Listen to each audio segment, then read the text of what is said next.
Welcome back to Sobermtg Sober Pulls. And today we're going to be pulling some Aetherdrift.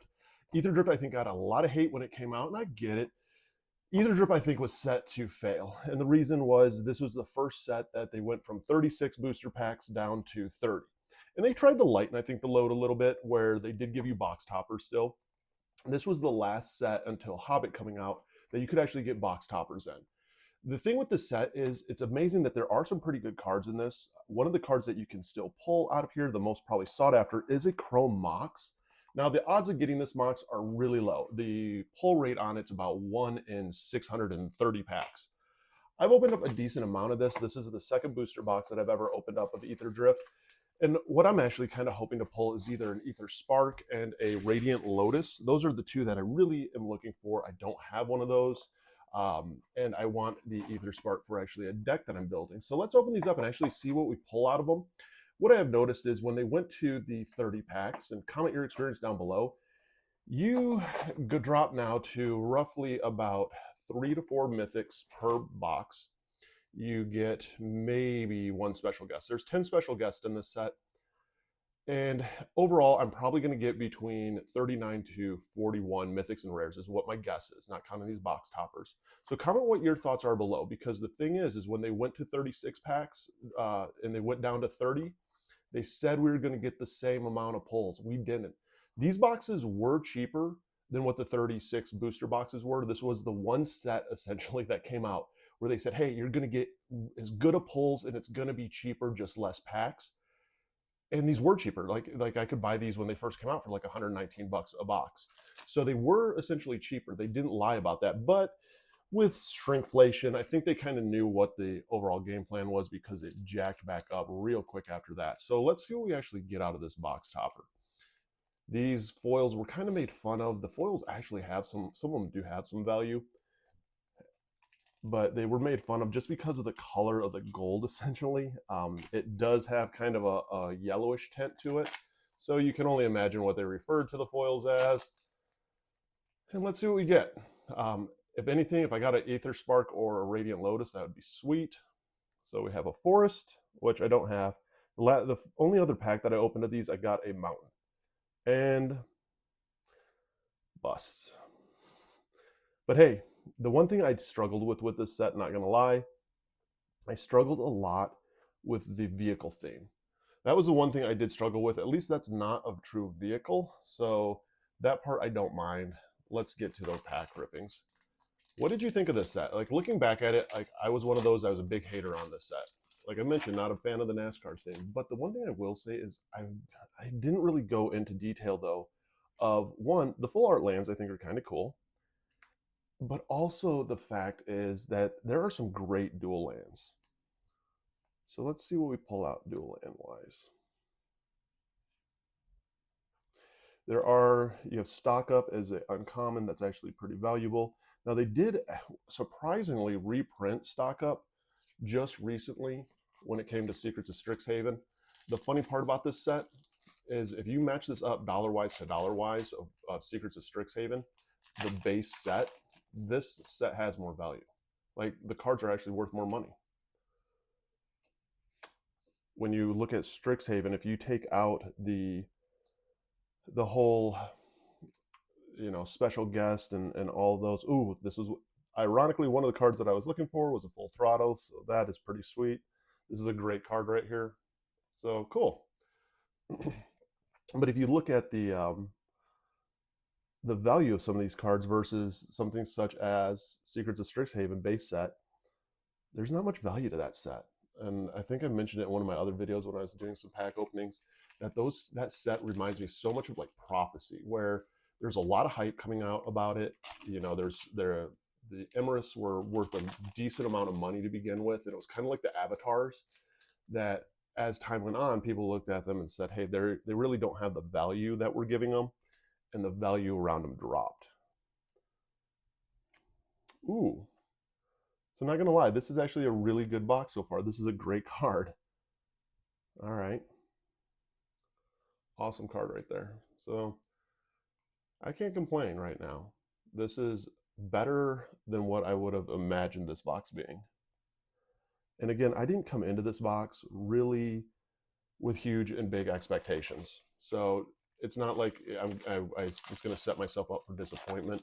Like, yeah, if I pull a Chrome Mox out of this, be super stoked. The odds of it happening, I know how low it is.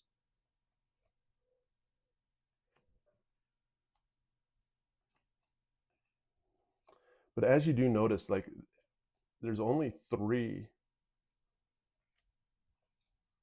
or out of all these packs, there isn't three mythics and rares. Like, I'm only pulling one rare right now per pack, or one mythic.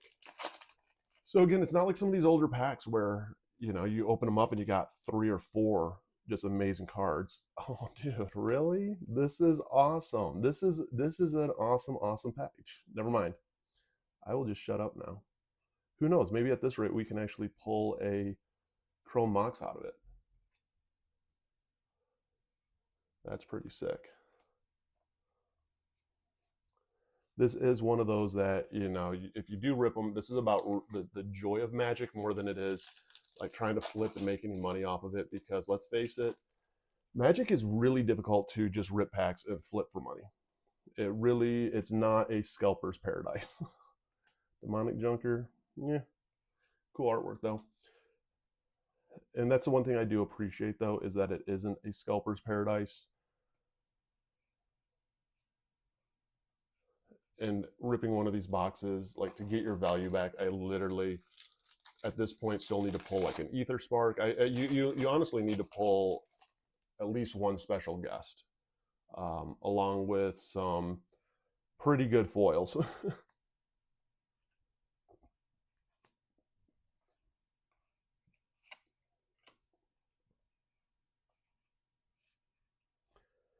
And I do go back through all these cards when I'm done with them, just to make sure I didn't miss anything fun and exciting, because sometimes I do. Sometimes I miss some fun and exciting cards. I did an opening around Outlaws of Thunder Junction, which was the first video like this that I did, where I was comparing these packs actually.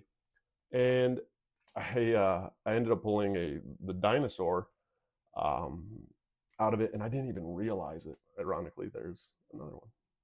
It's not a bad card either. These are some pretty decent packs. Like, I'm not gonna lie, if I would have bought this during the initial pack openings and when I initially bought a first box, I might have actually ended up with 1 or 2 more extra boxes, because this is actually not bad right now.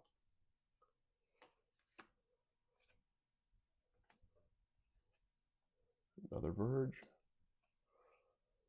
I will take all the Verges that they give. And I apologize for the sniffles a little bit. I am a recovering cocaine and alcoholic addict. And the funny thing is, I will tell people, like, I have a lot of permanent nose damage. And I don't know if you can hear the whistling out of my nose, but that's actually from nose damage of drug use. That's hence the name Sobermtg. I am sober. I got sober 7/25/17. This is my new cardboard crack right here. So instead of doing drugs and hookers, I rip open Magic cards. I mean, why not, right? 2 there. Comment down below what you think the count's going to be for mythics and rares. I'm kind of curious. I have a feeling that this is going to be maybe over a little bit of that normal, what we're seeing right now, 39 to 41. I feel like they slowly graduated us into feeling the pain, where it wasn't like just instantly the pulls went super bad.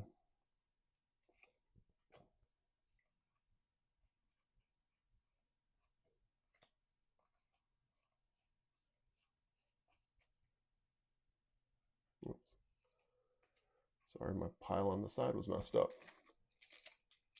But you definitely feel the difference going from 36 to 30. And I don't know if you've watched any of the 36 pack openings that I have, but after a little bit, you're kind of like, oh, wow, like, I just keep opening up cards. But then all of a sudden you finally get to a point with the 30 packs where you just really notice, like, you're kind of short a difference. You're like, this kind of sucks. Like, if you would have just gave me 6 more packs, that would have been cool.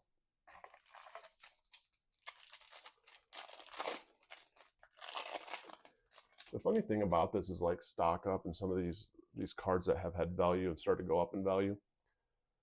For the longest time, man, you could still buy these in stores. I mean, this year I could still find the bundles in stores.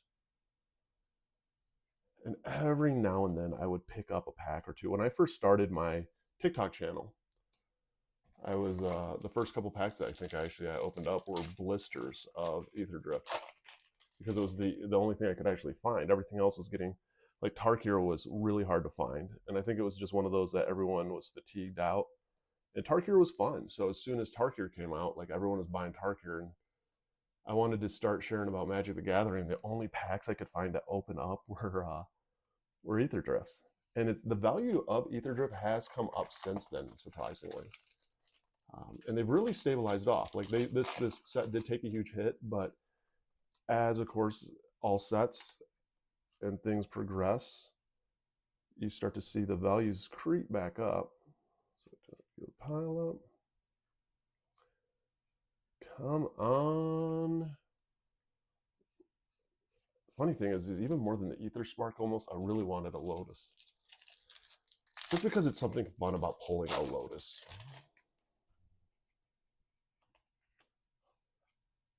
Ooh, I like that. And there's the Verge, which is sick. Ooh, so we got two there. I'm actually going to set this aside because I do love the artwork. I am an artwork fan. So when I do see cards that I just kind of like, I'm like, hey, let me set that aside. I get it. I know there's not a lot of value to it, but I think it's cool. I don't know if anyone else is like that. Still no special guests. I don't know if I've ever pulled a special guest out of Aetherdrift. Again, there's only 10 special guests. Ooh, 2 full throttles and a foil one. That's sick. Oh, hey, can't complain. There's actually 3. This is the first 30-pack booster box that I've opened that had 3 mythics or rares in a pack. Which, again, kind of goes to show that they didn't make it painful fully right away. It was kind of like a tease. Like, Aetherdrift was a tease. Like, we're going to give you 30. We're going to still give you some good pull rates so you don't realize the shrinkflation going on. And then all of a sudden, by, like, Final Fantasy, I've opened to so much Final Fantasy, and yeah, you're not getting over like 40, 41 mythics and rares.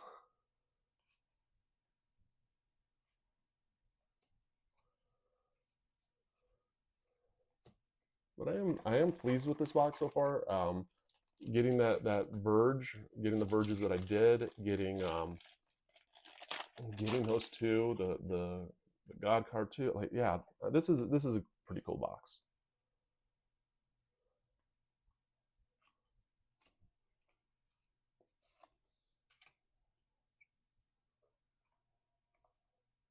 And who knows, there probably would be one day eventually they're going to release some set out. They're going to be like, hey, remember this card from Aetherdrift? It just went up. Grab this, you know, uncommon for this infinite combo. I just feel that's what I see a lot of, is grab this for this infinite combo that you're. Listen, this is pretty sick. That's not a bad card either. Dude, I'm taking all the Verges that I can, man.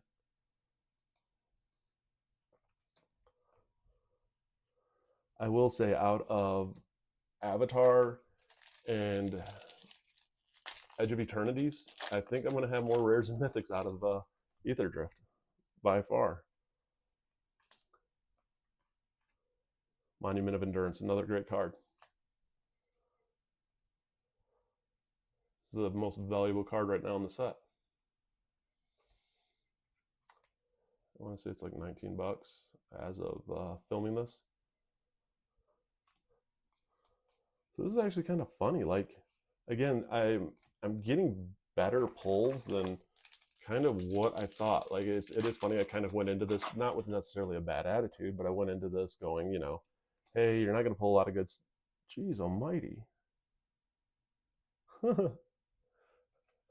But I'm like, yeah, like I seriously, if I would have been pulling these when this set first came out, I would have definitely been bought in to a lot more Aetherdrift than what I was. Like, this is night and day difference better than what I just had out of the one box that I bought of these. Like, huge difference. And I wonder, like, I don't know if anyone else is this way. I'm one of those that like I'm kind of the devil advocate. I'll be like, well, later on they put they pack them back up better and stick in better cards because you're paying more of a premium type deal for it. Like I feel like once the set's burnt out and then they're just doing like the reprints, that they almost stack the packs better than what they were at initial. I don't know if anyone else thinks that or not. I mean, who knows if it's true, but it is something that I always think. Bloodghast, great card. Great card. Especially if you have a vampire deck, that's a must. It's in my Edgar deck. That was a great reprint that they did. Now, I have not gotten a special guest yet. I have 6 packs left. Let's see if we can't rip out a special guest. That would be like the icing on the cake. Could you imagine that? Out of the last 6 packs, you get some nice card right here. Out of the last 6 packs, you get a Mox, Chrome Mox, or you get a special guest. Like that would definitely be the icing on the cake. I definitely wouldn't shit talk Aetherdrift anymore with that kind of a pull.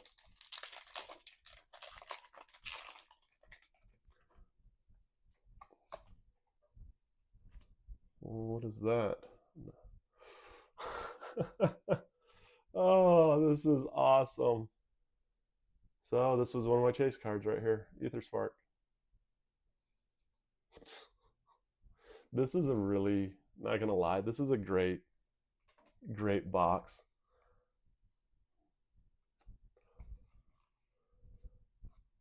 I went from seriously afraid about opening this box, like having kind of a sick feeling of, oh man, I just burned $100 on this and I'm not gonna get anything that I want or is playable, to kind of laughing now, like I can't believe how good this box was. I didn't get a crap ton of vehicles. I got cards I was looking for. Like, wow.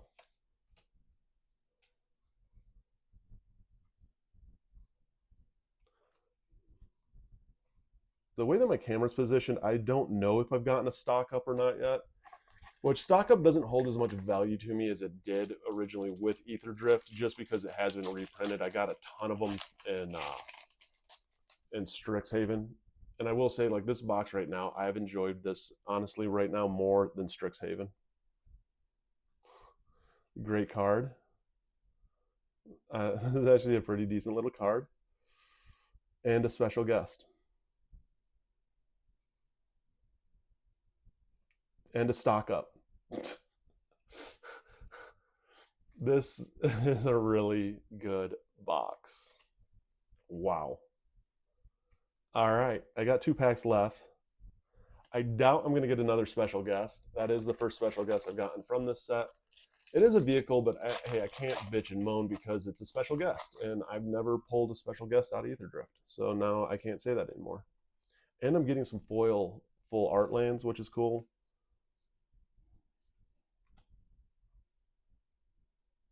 It's not a bad card.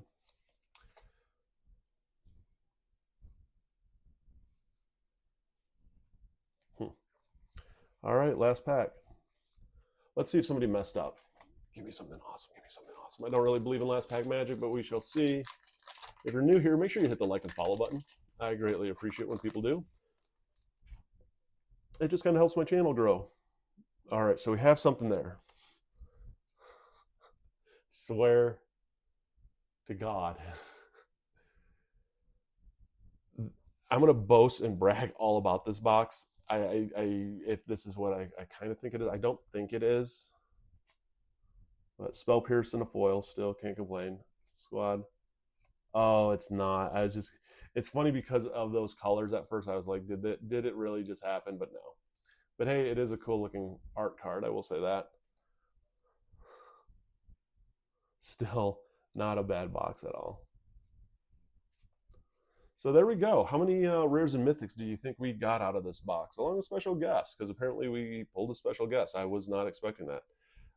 What I've noticed out of all of the packs pretty much that I'm seeing is I'm going to pull anywhere from 40 to like 39 to 40 roughly mythics and rares. 1, 2,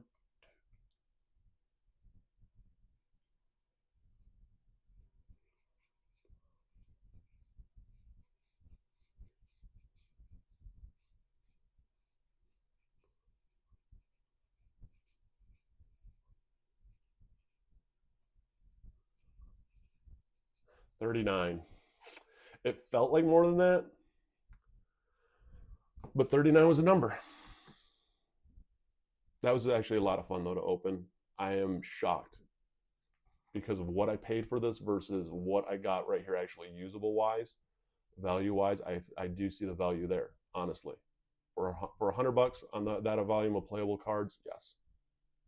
But let's see what we pull next. I appreciate everybody who follows this. Have any suggestions for me? Comment down below. Make sure you hit the like and follow button. Again, I take all of your comments very serious and try to do better so that I give you an enjoyable channel to watch. So I will talk to you guys soon, and let's have some fun. Stay sober, by the way.